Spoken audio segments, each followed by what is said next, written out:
All right, we got some great stuff. In just a moment, couple things. CAIR, Council on American Islamic Relations in Dallas Fort Worth, is calling for an end to the anti-Muslim rhetoric. What does that mean? What is anti-Muslim rhetoric? Does that mean when we point out truths about you can't illegally have a Muslims only city, you can't illegally have a Muslims only water park event, you can't illegally pass out Qurans, hijabs, and Sharia pamphlets and proselytize to try to convert our children in a freaking public school? We'll talk about that in just a moment. Also, I'm calling this the miracle at Wylie East, and it really is, and it really was. And I just want to thank my friend from the group of small group of folks, handful of folks that put together the Wylie East Bibles, not Qurans, passing out of hundreds and hundreds of Bibles. Was done with what we call ourselves the Four Musketeers. One of the Four Musketeers is Marco Hunter Lopez, the young star of the show who exposed this all at Wylie East High School, passing out Qurans and having Islamic proselytizers inside of the school during the school day, but also his father, Marcos. And Marcos and I were talking today, as well as one of the other Four Musketeers, the Kyle, Katie Sims. I talked to both of them today, but I was talking to Marcos' dad today, and he said, you really need to have on. Have you had on Joel from this person? I won't even get into it until we talk to him on the air. Have you had him on yet? And I said, no. And he said, you really need to have him on because it's a miracle what happened. And I think it is. And there's no way that we could have done to the great extent that we were able to do the other morning at Wylie East High School, passing out hundreds of Bibles, without this miracle. The person who answered the call blindly is the person who took the action, responded, and made the miracle happen. He's going to join us in a few minutes, but the first thing I want to do is get into CAIR and such like that. We also have Chris Kyle, more on the guy who the Navy SEAL who killed Robert O'Neill, who killed Osama bin Laden, speaks out about Graham Plattner, the Nazi guy who attacked Chris Kyle yesterday, and also Minnesota fraud arrest. And Israel, I love what Israel's doing. Israel, as they always do, is hunting down. You're going to hear specifics on how Israel is hunting down every single terrorist from October 7th. Every single one, including the one guy from the one video that we saw that was horrifying for 5 seconds as the woman was being taken away on a motorcycle. They find them and they freaking kill them. And I love it. And it dates back to Munich, 1972, the Olympics, where the same terrorist bleeps from with the Palestinian Liberation Organization, Hamas, all the same, murdered 11 or 12 Israeli athletes, and Israel hunted them down and shot them like a dog in the street, which I love because they're terrorists. They will come for you, and they will eliminate every one of you patiently, no matter how many years it takes, and they're doing it. And there's a great story, a lengthy story about it today that I want to share just some details with. We have Tom Selleck chiming in. Hey there. Thank you for covering all this. Thank you, my friend. Thank you for joining us. If you want to chime in real time while I'm doing the podcast, watch on YouTube or Rumble, and here's the address for that. If you watch on YouTube or Rumble, then what happens is you can comment in real time if you'd like. So there's the addresses for those two, okay? Do that. You go to Rumble, YouTube, follow me there, and then you can chime in, and I'll see it in real time on the screen. Okay? So thank you, Tom Selleck, and if you want to do that as well, too. The first thing, though, I have to do is tell you that this show is brought to you by IRSprob.com, IRSPROB.com, helping good people with IRS problems, specializing in IRS controversy, IRS audits, and tax planning strategies. Randy's been my guy for almost 10 years. Use him. This is from the Dallas Morning News. North Texas Muslim Civil Rights Group, they are a terrorist group, a foreign terror organization, as labeled properly by the governors of Texas and Florida. CAIR, Council on American Islamic Relations. It's important just quickly to tell you that CAIR is an unindicted co-conspirator in the largest ever terrorism fundraising case in United States history. The Holy Land Foundation in suburban Dallas, Richardson, Texas, They raised between $5 and $7 million to slaughter Jews, pretending it was to help Palestinian people. And several people from the Holy Land Foundation went to jail for decades for that. The FBI wiretapped the room, the DOJ, a hotel room where they met in Boston, and the founder and president of CAIR, Nihad Awad, who I've played on this show many times, saying it was just incredible. He loved what happened on October 7th. The vile rape, torture, brutality, having little children sexually assault their fellow children from their own family. Just vile, satanic stuff. These are little children, satanic little children in grown men's bodies. That's who Hamas is. They're terrorists. And he said he regaled in it on October 7th. He's the same guy that was caught on a wiretap in a Boston hotel room by the FBI talking to CAIR, all the several people that would go to jail for decades for doing this. So he's a co-conspirator in this, who is unindicted. And by the way, CAIR sued to get their name removed after the case was adjudicated, and several people went to jail for years, decades. CAIR sued and said, "Judge, would you please take our name off as an unindicted co-conspirator?" And the judge says, "Hell no." Excuse my language, but he said, "Hell no. You are and you always will be an unindicted co-conspirator, CAIR, in the largest ever terrorism fundraising case in U.S. history. CAIR is a front group for Hamas, a terrorist organization. That is why their president and founder, Nihad Awad." By the way, Nihad Awad said on that wiretap that we need to wage jihad in America. We need to wage a nonviolent stealth jihad by using the media against the people of this country to further Islam. We need to wage jihad to use the freedoms and the laws of this land and the media to turn this country against itself for the furtherance of Islam. That is CAIR. They are our enemy, and they are a foreign terror organization.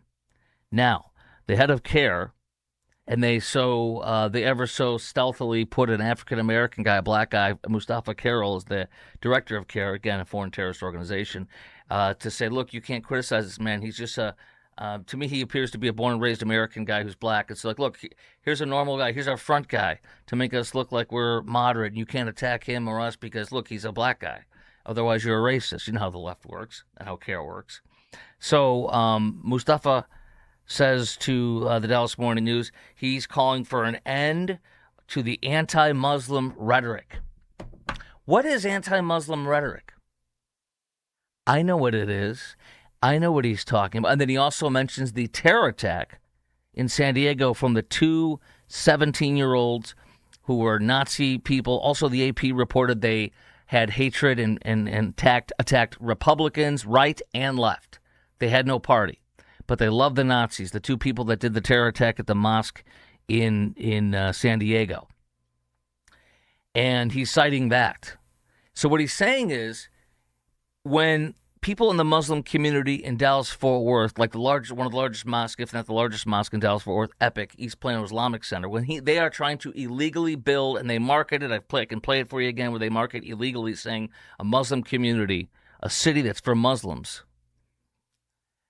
When you criticize something like that that's illegal in the name of Islam, when you criticize something that's illegal, like inviting the public, but only Muslims, to come to a public water park, and you're illegally discriminating, and when you illegally have professional Muslim proselytizers go inside of Wylie East High School and pass out Qurans, hijabs, and Sharia pamphlets, when you call that out, you have to stop doing that. That's anti-Muslim rhetoric. That's what he's saying, and that jibes with CAIR and the wiretap where they were caught on, as an unindicted co-conspirator in the Holy Land Foundation case, saying, we need to use the media, and then you come out and you're the victim. You do bad things, you do illegal things, and then you're the victim. You're the victim. And then, we can't say anything. That's what this is. Anti-Muslim rhetoric is when you call out what they're doing that's illegal or wrong or immoral. That's what their definition of anti-Muslim rhetoric is, the way I read this.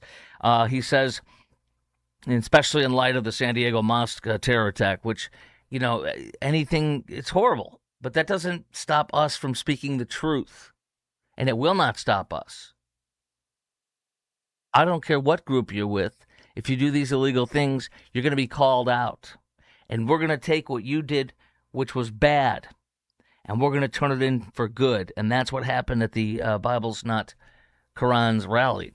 Just a few little pictures to pop in for you on those. There we were towards the end, getting ready to gather for a picture. here we were also a little bit later, getting ready to get down for that picture, get down with our bad selves and taking pictures. It was an amazing day, guys. And like I said, we're going to talk to in just a few a man who was a miracle, played a miracle in all this. You'll hear about that. But getting back to CAIR saying you have to stop the anti-Muslim rhetoric. They're saying that people that criticize what the Muslims are doing in Dallas-Fort Worth, that's illegal and wrong, that it's using Islam and Muslims as a political football, is what they're saying. Well, you made the football that is being used because you are doing things that are illegal and wrong, and we're calling them out. You made the football. If you don't want us to play football, don't make a football and hand it to us. He also is attacking the idea of the Sharia-Free Caucus in the Texas State House and the Sharia-Free Caucus in Congress. I interviewed Chip Roy on Monday. I interviewed Keith South on KTSA in San Antonio. I interviewed Keith South on Thursday or Wednesday of last week about the anti-Semitism, which a lot of it's coming from people that we're seeing that he thinks and I think are coming out of Epic Mosque, that are teaching children that are Islamic to hate Jews and say from the river to the sea and chant that in their walkouts that they did after October 7th, saying we should slaughter every Jew in Israel, 8.9 million of them, more than half in the world, by saying from the river to the sea, Palestine will be free, wipe out Israel off the map and kill them all. So he says there shouldn't be Sharia-Free Caucus in the State House and Congress. Well, it's funny. Remember when the left and the Muslims like him laughed at us when we talked about Sharia?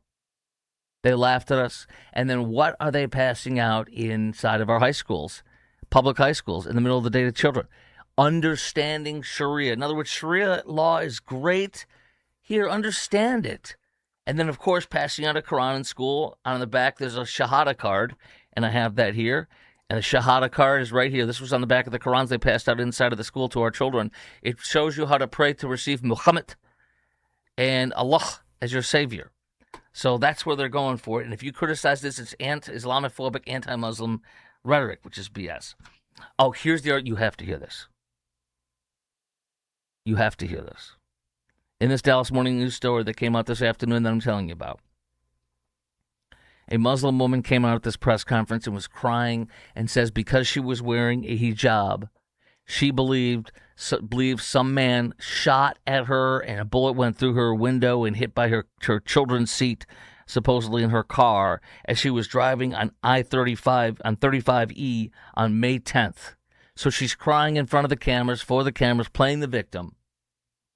The only problem is the Dallas police looked at it. She claims the Dallas police looked at it. In fact, the Dallas Morning News haven't even confirmed it.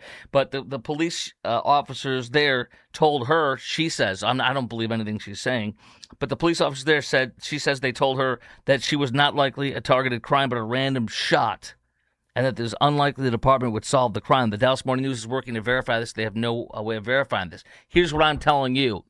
You have a bullet hole through your car because you live in Dallas, or you someone shoots at you from not even on the highway.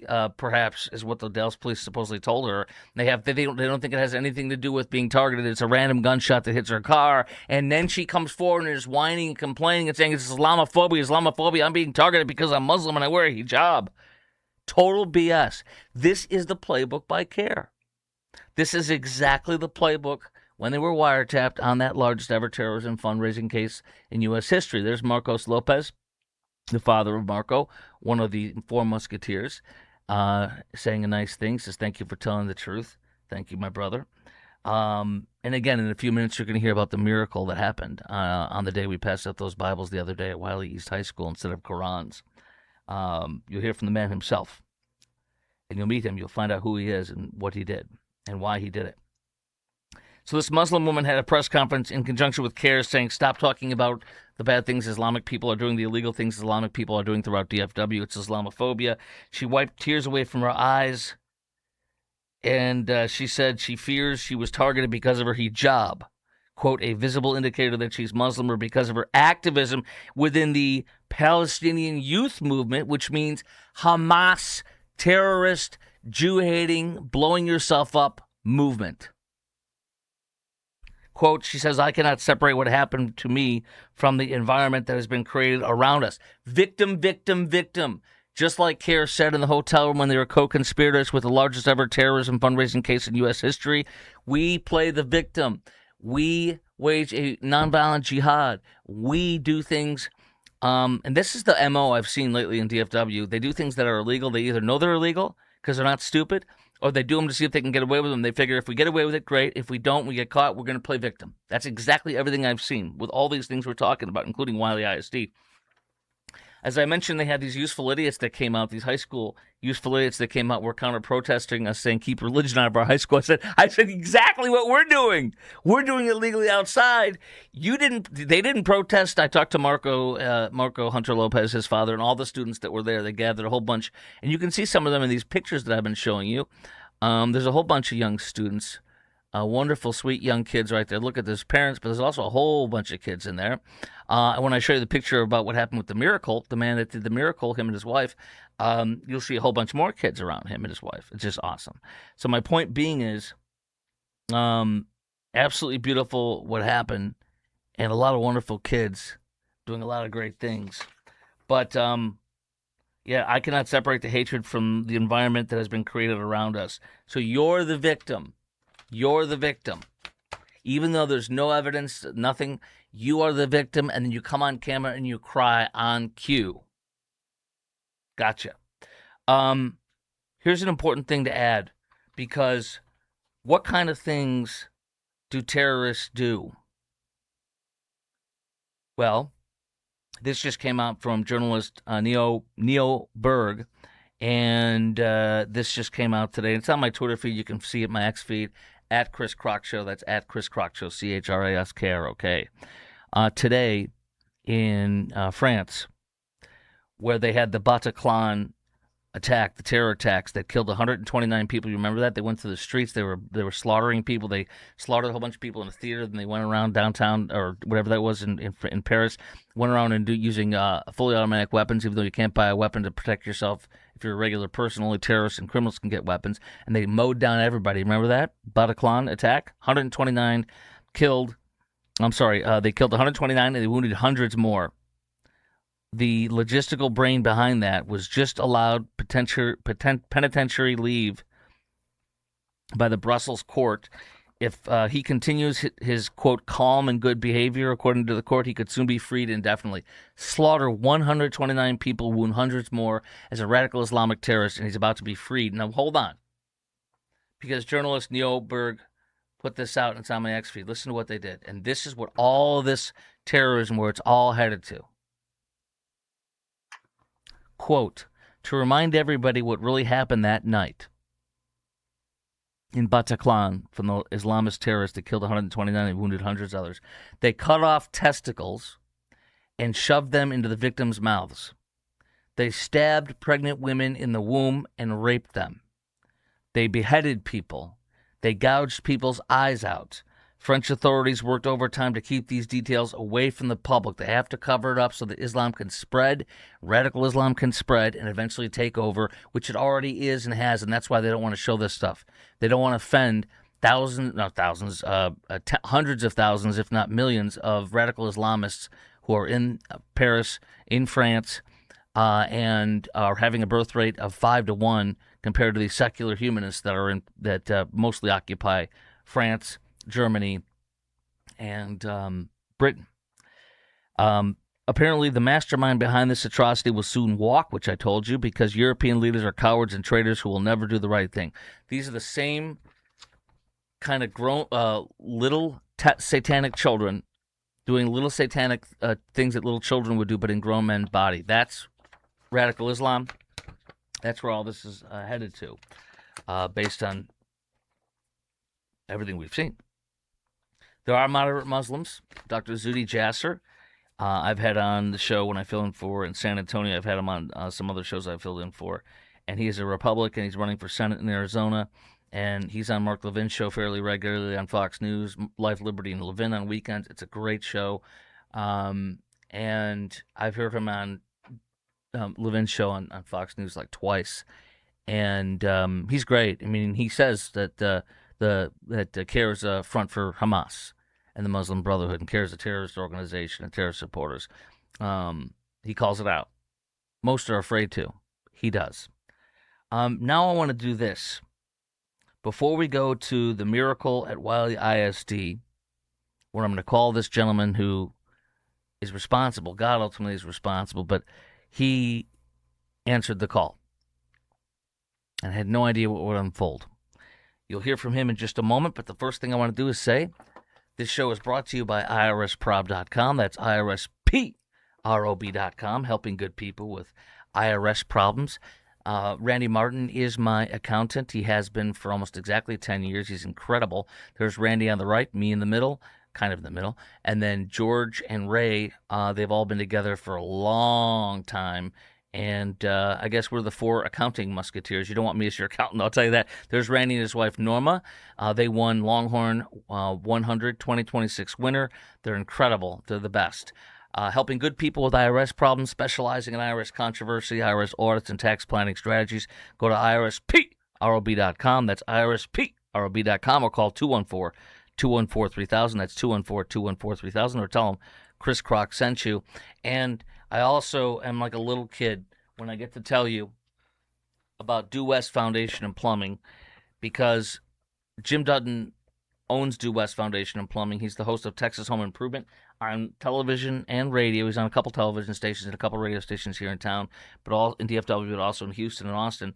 And Jim and his company, do-west.com, that's du-west.com, have been my plumbers and my foundation people for 11 years since I bought the house. I didn't even buy the house until they told me it was okay. They checked the plumbing.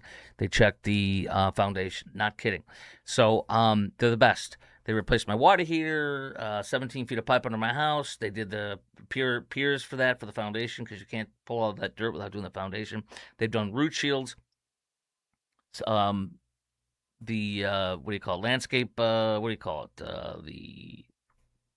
When you move around tons of dirt so you can have the water stay away from your house. I don't know, it's not a cheap thing, but it's a very important thing to protect your house. And they do concrete leveling, retention walls, all sorts of stuff, as well as plumbing and foundation. If you want the best, call Due West, du-west.com. That's du-west.com, or call 972-406-0912, 972-406-0912. I have a roofer that's incredible. We were talking again today. He'll be coming on the show next week and be meeting with my adjusters for my roof next week. Blue Ribbon Roofing, I'll tell you about them in just a little bit. Okay, now it's time for the miracle on at Wylie ISD. So I'm calling Joel's, my friend Joel, my new best friend Joel, and we'll see if I can get him on the phone here. Hey, Chris. Hello, how are you? How's it going, my brother? Great. It's going great. You know what? There's a couple things I want to do. First of all, I'll tell you this. Right now I'm showing a picture of you, and it shows you, it's actually a beautiful picture. I mean, dude, you're a bodybuilder, aren't you? You are freaking ripped, number one. It's insane. I appreciate that. Yeah. My brother's actually an IFBB pro bodybuilder, so I have to work out to keep up with him. That is incredible. That is absolutely incredible. I have a wider picture too. I call it the miracle, though, at Wylie East High School, because what happened was we were putting this event together, and we bought a couple hundred Bibles, or 100 and some odd Bibles, and they're not cheap, as you know. I mean, they're not cheap at all, right? Not at all. And so, so we're talking about this. We're announcing it. We're saying all these things. We're showing up at the school board meeting to stand up to the Islamization of our schools, and professional Islamic proselytizers were allowed into Wylie East High School, and they had set up a big booth that said Islam on the booth, and they were 4 adult proselytizers. They passed out Qurans, hijabs, and Sharia pamphlets, and they had a Shahada card in the back of the Quran that said how you can pray to receive Muhammad, to become a Muslim, and to pray to receive Allah. And it was incredible. I mean, I didn't believe it. And it was disgusting. That's what it was. That's exactly right. That is exactly right. It was disgusting. It was a violation of the law and the Constitution, and it was aggressive proselytizing in a captivated audience of children who could not leave, to force them to convert to Islam. In fact, one of them told Marco Hunter Lopez, the young man who, really, this all happened because of him, exposing it and everything. Marco said they even told him, one of the women proselytizers told him, you don't need Jesus. And so this is exactly what was allowed in. And the principal of Wylie ISD, Tiffany Doolin, who 2 years in a row wore hijabs and said it was awesome on World Hijab Day, and they were passing them out. And so the next year was this. And she's the principal still, so the student said she was right there looking on the freaking principal as they were passing out Qurans and hijabs and Sharia pamphlets and trying to convert children inside of the freaking high school. She has not had any punishment. She's not been held to account. She hasn't been fired, nothing. She's still there. And you know what's interesting? When she would have the girls put the hijabs on, she would be wearing one and putting it out on her Raider Nation principal Instagram feed. She literally, I'll put the picture up because we're talking about it, since people might be like, let me see this. She literally, here it is. She literally tweeted out and said she loved, in all caps, wearing the hijab. And there she is, Tiffany Doolin. So 2 years in a row, she does that, becomes like a Muslim, if you will, for a minute and such, raves about it. So then we after she allowed, according to the students, she was there watching these proselytizers in the school. She allowed it then, according to them. So when we did our counter activities, when we did a counter protest and we said Bibles, not Qurans, this time we followed the laws, Joel, didn't we? Yes, we did. We stayed on the sidewalk, because I had some people reach out. Well, how did you do that? How would they let you do that? No. I called the city manager's office of the city of Wylie, talked to his right-hand person. I called the police department, non-emergency. There is no permit necessary in Wylie, and all I had to do, and I already knew this, but all I had to do, I thought I still had to do a permit, but I didn't. All I had to do was stay on the sidewalk or the parkway, which is the sidewalk to the street, basically, because they can't stop me. That's not school property. That's public property. And so That's what we did. And so we did nothing illegal, and we saw about 10, 15 or so young communist students out there protesting us and saying keep religion out of the schools.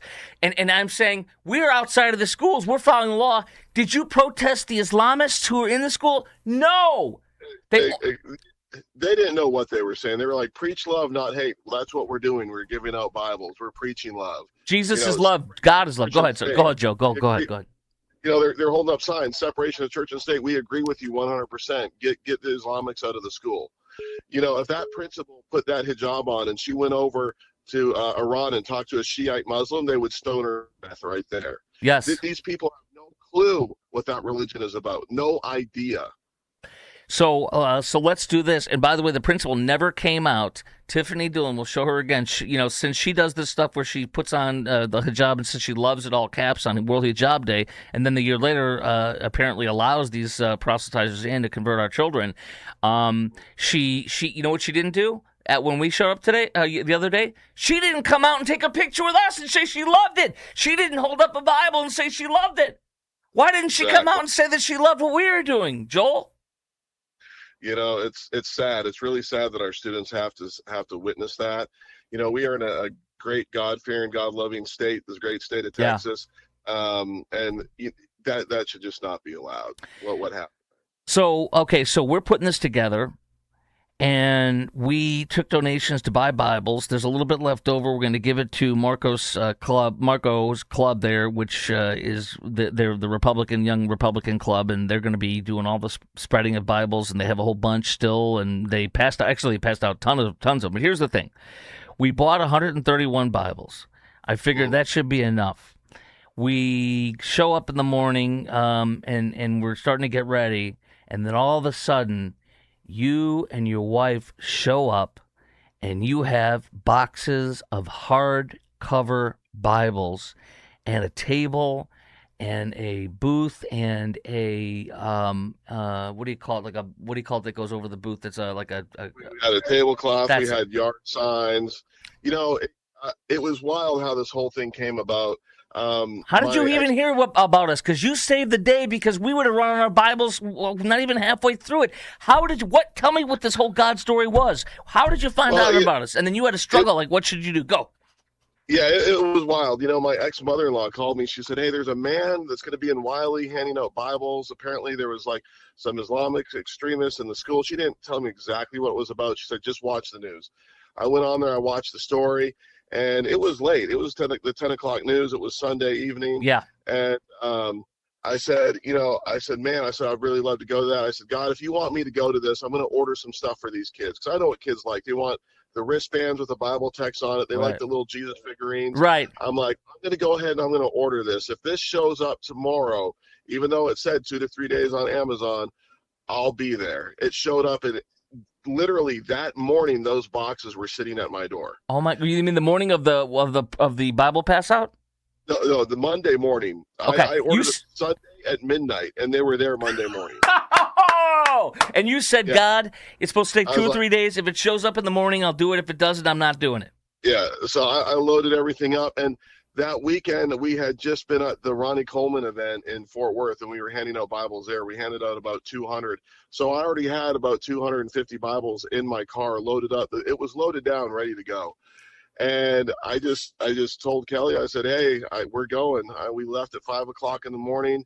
We drove the hour and a half, 2 hours to get there.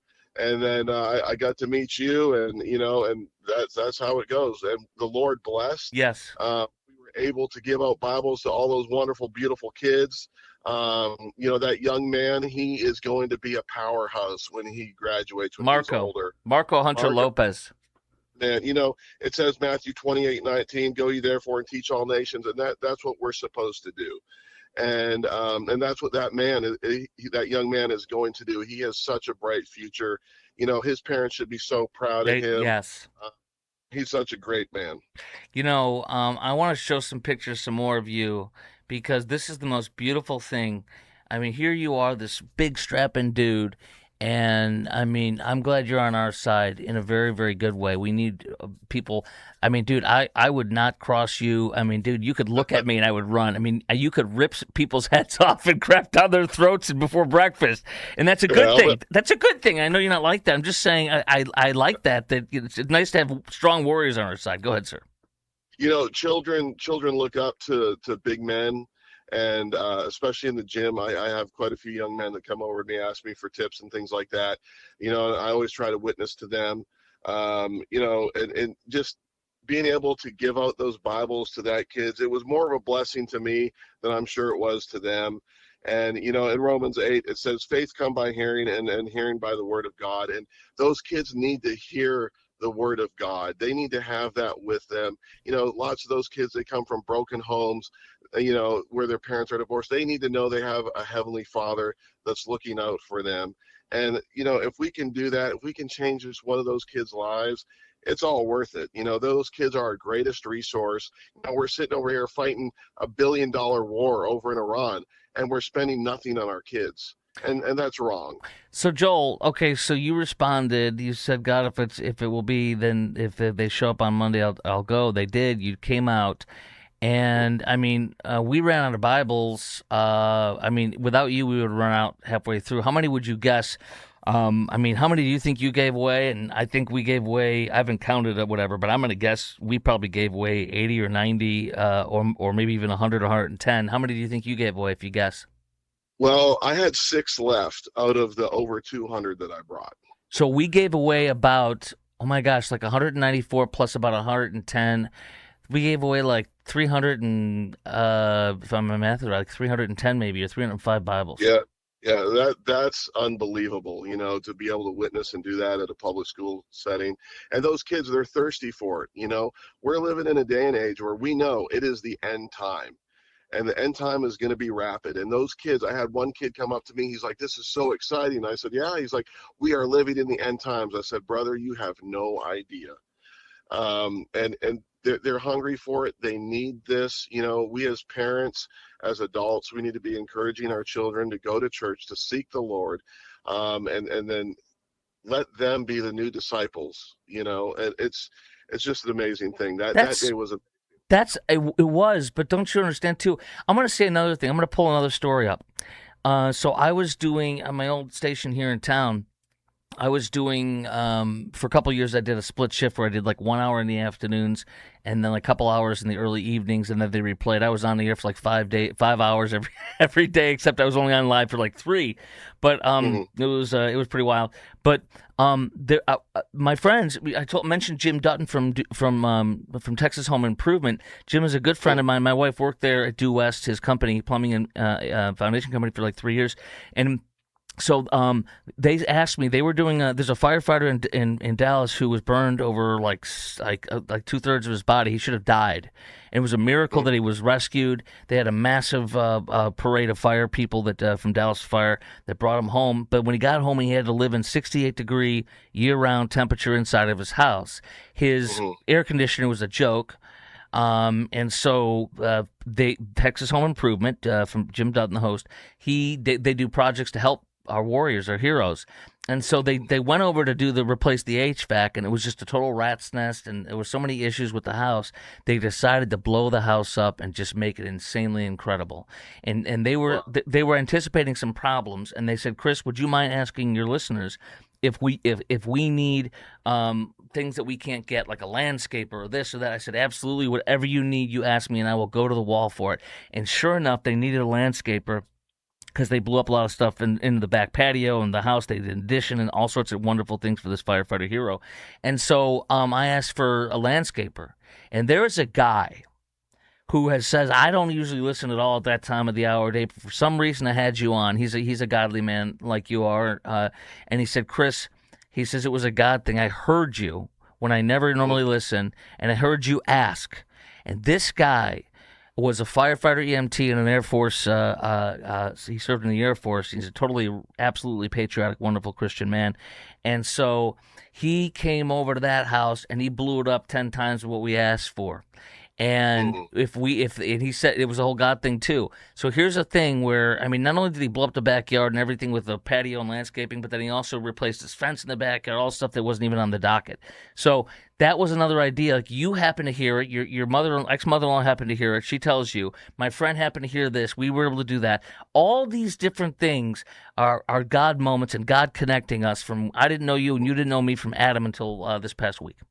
Yeah, yeah. God is definitely using you, Chris, more than you know. You know, you're a patriotic American, conservative Christian. You're moving people, and it's just a blessing to know you and to have met you and have you as a friend. And I look forward to working with you in the Me too. future. I look forward to I working with you. hope you have a lot more of these events going on that I can attend, and that we can be a blessing to others. You know, it's God says in John 13:34-35, a new commandment I give unto you, that ye love one another as I have loved you, that ye also love one another. By this shall men know that you are my disciples, if you have love one to another. And I can see just by talking to you, you love people. You know, we weren't out there to cause division at all. No. We were out there to show the love of Christ, the love to those kids. And just by doing that, you know, we were able to change lives and give those kids hope. That's what's insane is, I mean, I don't know, you do this, you put it together, and then you see it just turned into something bigger than and more special and more full of joy than anything else you could imagine. It was just so amazing. I couldn't even describe it as we were putting it together. I didn't know what to do. I just kept doing live stuff, showing people, inviting people to come out, showing what was going on, and it was a beautiful time. So yes, number one. Yeah, go ahead. No, you know, that was the same thing with my ministry. I started back in October of last year. I felt moved by the Holy Spirit to start something out of my church, going on my own. And, you know, the first day I set up at 7:30 in the morning at a park by myself. Wow. I had a Walmart tent with me, you know, one of those Yes. pop-up Walmart tents. I had my table and my tablecloth and some Bibles from Amazon. The first little girl that comes over to me at 7:30 in the morning, she asked me, she's like, hey, can you pray for me? I said, sure. What happened? She's like, oh, my mom just died. I said, oh, I'm so sorry. When did that happen?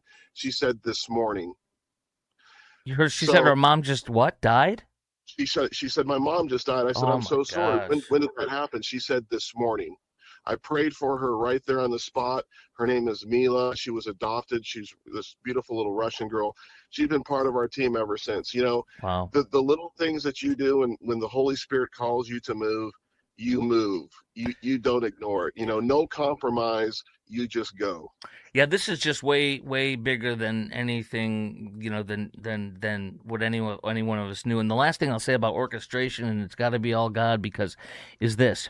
So when we were talking about this, and people have been saying to me, because I've been going with us four Musketeers, Marco Hunter Lopez, his dad Marcos, and Kyle Katie Sims, who was also their tall Texan guy with a nice big cowboy hat, because that's who he He's is. a cool cat. Yeah, he is a very cool cat, and he too I would not want to mess with. And I'm glad he's on our side too. Yeah. But we've been talking about, for months, should we give away Bibles? Because people have been saying you guys should give away Bibles since they're giving away Qurans. And so I finally just was pushed, probably by the Holy Spirit, to just, you have to do this. When's school gonna end? And I looked at the calendar. I'm like, we have like 2 or 3 weeks. So I told the guy, we have to do this, and we have to pick a date. And then like a week later, I'm like, all right, this is it. By the end of tomorrow, you have to give me a date, because I'm like, I can't afford, I wanted to do it with them, not on my own, because Marcos, was the one who was there, and his dad. So we did it, and but it was cool though. But here's the thing: what we didn't know, and I don't know if you know this, you probably do, but okay. So right as we picked the date, and we all agreed we had to put this together, and we only had a week or 2 weeks left in the school year. Then all of a sudden, you've got hold on one second, Chip Roy. Chip Roy with the Sharia Free Caucus. He invited Marco Hunter Lopez to come speak, at Congress, to congressionally Yes. testify. Now, you saw that, right? Did you see that when he was there? Okay. Yes. And so that communist, what's his name? I can't remember. Jamie Raskin just attacks him and interrupts him, and Marco, to be frank, whooped his ass. I was amazed. I was how good he did. The next day he's on Fox News with Will Cain. The next day he's on the Glenn Beck show. The next day, a weekday, is Monday, and that's when we go to the school board meeting at Wylie for Wylie IST to speak out once again about this principal not being held accountable. And then Tuesday morning is the Bible giveaway. So how is this impossible? This is impossible. How did God orchestrate that one day he'd be in front of Congress and the whole world would watch and the whole country would see that? The next day he'd be on Fox News. The next day on Glenn Beck. The next day weekday would be Monday, and we're at the school board meeting. And the next day is our thing. This was in a week of insanity. Yeah, God's timing is perfect. His ways are perfect, and he's got a plan for that young man. He's got a plan for you. He's got a plan for me, and I'm excited to see where this goes. It's just amazing the connections that are being made. I want everybody to know, and it's been on the whole time when you're on the air here. It says via phone, Joel Sparenberg, and then it's your Instagram is at Free Bibles Int, as in international, I would assume. Free Bibles Int, INT, right? That is correct, sir. That is correct. Yes, sir. So folks can follow you, support your ministry and everything. Thank you, and I look forward to working with you again, and we'll see when that happens. Stay in touch with me. I'll stay in touch with you, my friend, okay? Yeah, thanks, Chris. Have a blessed day. Thank you, everybody. Yes. God bless you. Thank you. God bless you, my friend. All right, take care. There he goes, and he didn't know me. I didn't know him, and then all of a sudden everything happened, and here we are. I just wanted to share that with you, and I want to thank Marco Hunter Lopez's dad, Marcos, for recommending having him on. That's insane. A lot of times you say, well, I don't know how I'm going to get out of this hole. I don't know how this is going to happen, or how I'm going to get out of this, or how I can do this. And then all of a sudden you do what you can, and then you sit back and watch what God can do. Because he's able to do what we can't even imagine. And you cannot outgive God. You cannot outgive God. Not only do we tithe in this household 10% of everything, and that's before the taxes are taken out, the gross, not the net, not the gross, not the net, but also we give above and beyond the tithe. And in fact, my mentor from First Baptist Dallas, who's the best mentor that I've ever had in my life, and I've had him now for 12 years of my life, or something of that nature. He's changed my life and my marriage for the better ever, beyond my own imagination. Anyways. He's taught me many things, and one of them is you cannot outgive God, and that when we need more, we give more. Our ways are not His ways are not our ways. His ways are much higher than our ways. We can outgive Him. Remember that when you need money, give more to Him. All right, Nick Shirley. Oh, real fast. But Nick Shirley was right about everything. The Minnesota fraud case is coming up next. The Navy SEAL who killed bin Laden totally speaks out against the Nazi tattoo-wearing guy who talks about pleasuring himself in latrines and says women that get raped, it's their fault because they drank too much. He attacked Chris Kyle and said the reason Chris Kyle's numbers are so high in the kills are because he was killing indiscriminately, killing innocent people, just so many different things. That vile man running for Congress in Maine is called out by Robert O'Neill, who killed Osama bin Laden, the Navy SEAL.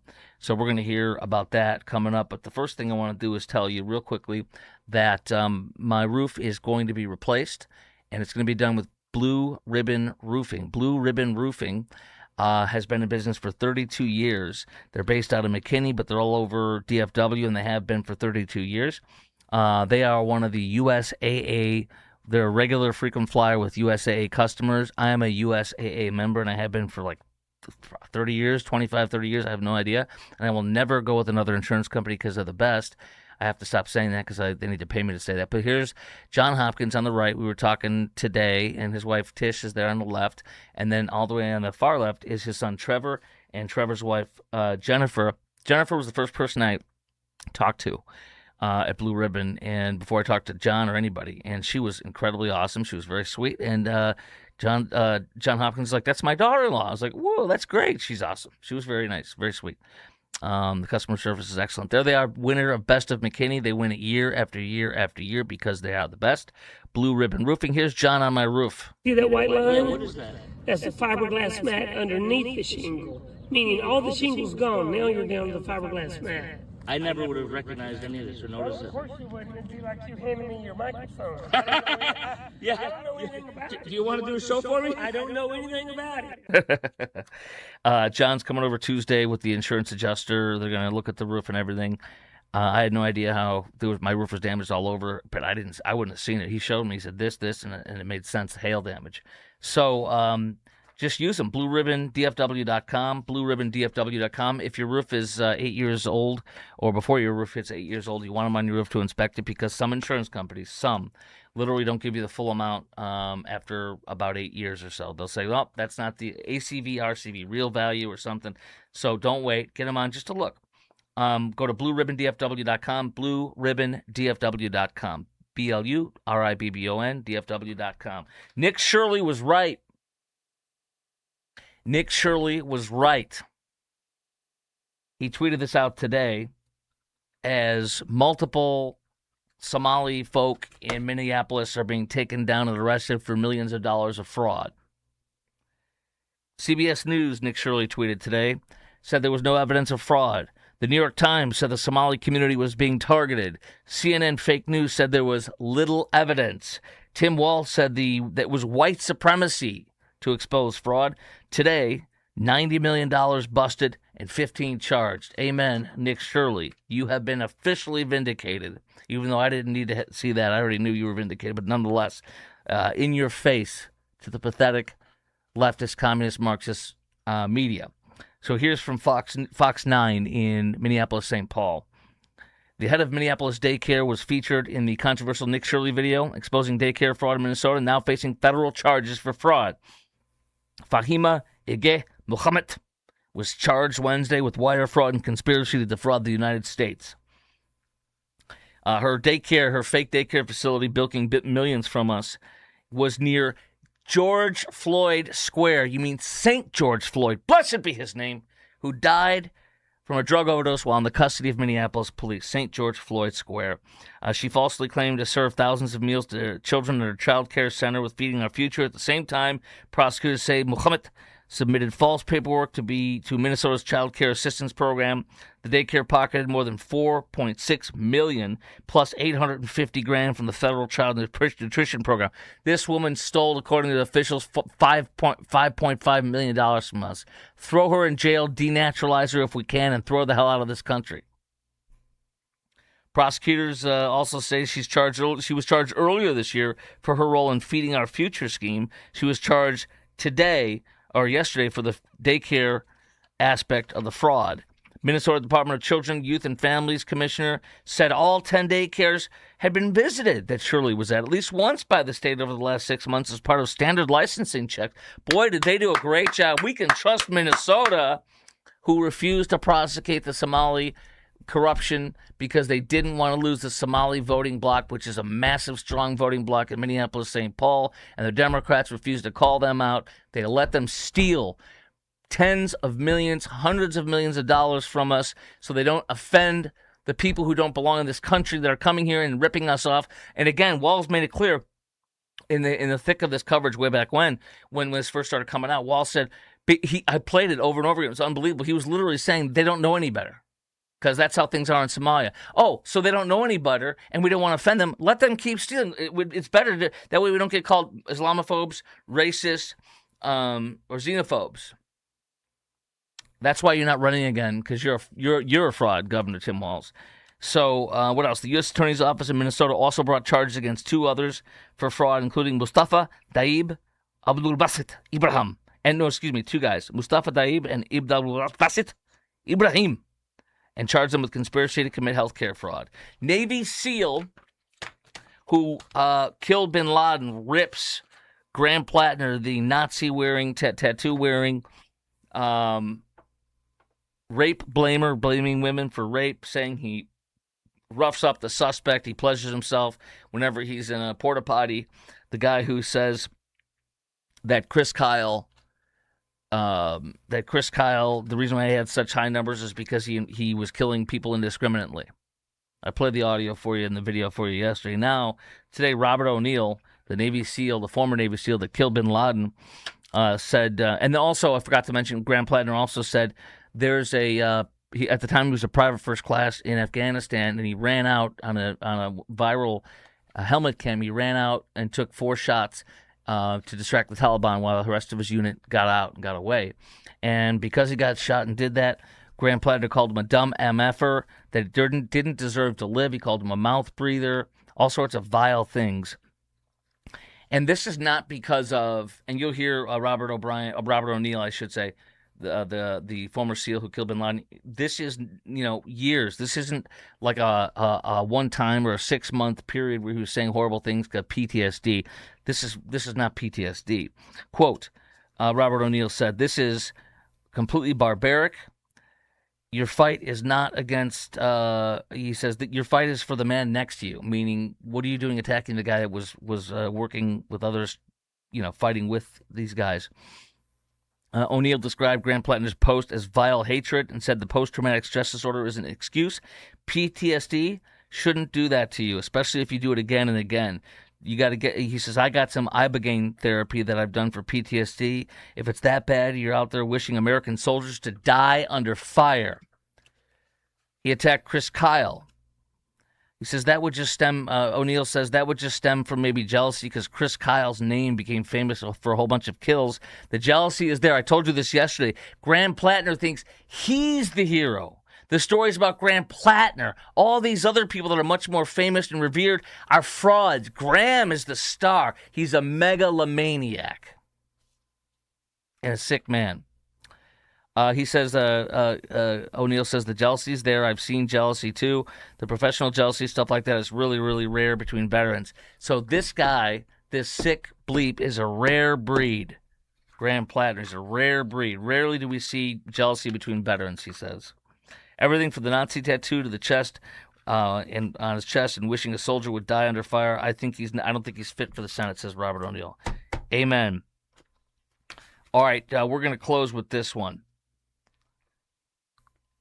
Israeli Inside, this is from the Wall Street Journal, a lengthy piece. I just have highlights that are important, and I love this. It gets me very excited for the right reasons. Inside Israel's high-tech campaign to kill or capture every October 7th attacker. I had to watch Munich 72, the movie, because I love hearing about when Israeli civilians are slaughtered from terrorists, like at Munich, where terrorists showed up and held hostage and then murdered the 11 Olympians, Jewish Olympians from Israel, in an act of terrorism on behalf of the Palestinian Liberation Organization. The PLO is a terrorist organization. Israel hunted down every one of those terrorists, Jew killers, and it took years because they scattered like cockroaches and they went into hiding. One by one by one, they found him. One was in Europe walking across the street and he was shot dead in the street, left like a dog that he is. One by one by one over years, they slaughtered every one of those terrorist bastards. Excuse me. They will get their men, and they will not miss, and they will not fail. And that's one of the things I love about Israel. Here we go. All these people we saw videos and pictures of in October 7th in the terror attacks. Remember the girl that was being taken away on a motorcycle between two men trying to reach for her boyfriend, and the boyfriend was held back by a terrorist? They found him and killed. They found those terrorists and they killed him. The two men seen in the video holding back her boyfriend were tracked down by Israeli intelligence officials and killed in separate airstrikes. Thank you, God. The two men were crossed off a list of thousands of names kept by Israeli task force created for one job: to kill or capture all who planned or joined in the October 7th attack. All of them. Hundreds have been struck from the list. I love that. Brings a smile to my face. No participant is deemed too insignificant. Down to the man who drove remember the guy, they listened to this, down to the man who drove a tractor through the border fence that day. Remember that? Nearly 2 years after he breached the border. 2 years! All he did, quote unquote, was take a tractor and drive it through the fence so the terrorists could come in and slaughter Jews and rape them and kill them and kidnap them. Nearly 2 years after he breached the border, the tractor driver was identified, located, and blown up in an airstrike as he walked along a narrow urban street in Gaza. They blow up so young. On Friday, one of the last living senior terrorists from the group's military leadership in Hamas that planned October 7th attacks, blown up. The IDF will continue to pursue our enemies, strike them, and hold accountable everyone who took part in the October 7th massacre. Security forces mark men for death without trial if they find at least 2 pieces of evidence showing they took part in crimes in the October 7th attack. Military intelligence and the Shin Bet, Israel's internal security services, they run the images through facial recognition programs. They view location data from cell tower logs and interrogate Gaza detainees. American Israeli Hirsch Goldberg, Polin, he was one of the people they kidnapped, and he's an American. He was brought back. They were able to talk to him and find out who his captors were, what they looked like, and verify things through him. In the Middle East, revenge is an important part of discourse, says a former senior Israeli military intelligence officer. Revenge is an important part of discourse. Unfortunately, this is the language of this neighborhood of the world. Amen. It is. That's why with the Iranians, you got to put a boot up their butt. That's all you can do is put a boot in their ass. Excuse me. The Munich murders from Munich 72, the Olympics in Germany, of a dozen or so people from Gaza responsible for killing 11 of the athletes, of Israeli athletes on Munich 72. They were all hunted down. I mentioned one of them. Just they walked in the street as he was walking across the street, and they shot him and killed him right there in the street, and they never got caught. Israelis never got caught. They got away, and they killed that bleep. They will hunt you down and kill you no matter how many years it takes, and I love that. Hamas chief Ismail Haniyeh, this was a great achievement. With a bomb hidden in his room at the IRCG, Iranian Revolutionary Guard Corps, Islamic Revolutionary Guard Corps guest house in Tehran. Do you remember that? 1 minute he was shaking the new president's hand and congratulating him at the ceremony of the swearing in of the new Iranian president. The next moment, he's back at the most safest place in all of Tehran in the IRCG guest house in their compound. They waited till he got back home and they blew him up. They planted a bomb they got into the IRCG's compound, into their safe house for their guests, their high-value guests, and they blew up that room. I love it. It will take time, just as it did after Munich, says the Mossad director, but our hands will reach them wherever they are. A task force that killed Hamas fighters who, listen to this, there was a task force that killed Hamas fighters, all of those terrorists that paraglided into the October 7th music festival, others who raided border communities, and those who participated in the killing of hundreds of revelers at the Nova Music Festival. The Shin Bet gave priority, I love this, to targets with families who could be consoled by the killing. So they prioritize you if the family says, yes, it would console me to kill that terrorist. In what the intelligence service described as treatment for the soul. Treatment for the soul. I love that, don't you? One of the terrorists helped keep the hostages. According to those being held, his killing was celebrated by some of the freed captives. He planned the 7th, murdered my friends, many other dear people, planned my kidnapping, and held me in Hamas's tunnel, says Emily Damari, one of the hostages. This is a very, very important closing of the circle for many people, she wrote, and I couldn't agree more. This show is brought to you by IRSprob.com. That's IRSPROB.com, helping good people with IRS problems, specializing in IRS controversy, IRS audits, and tax planning strategies. Randy's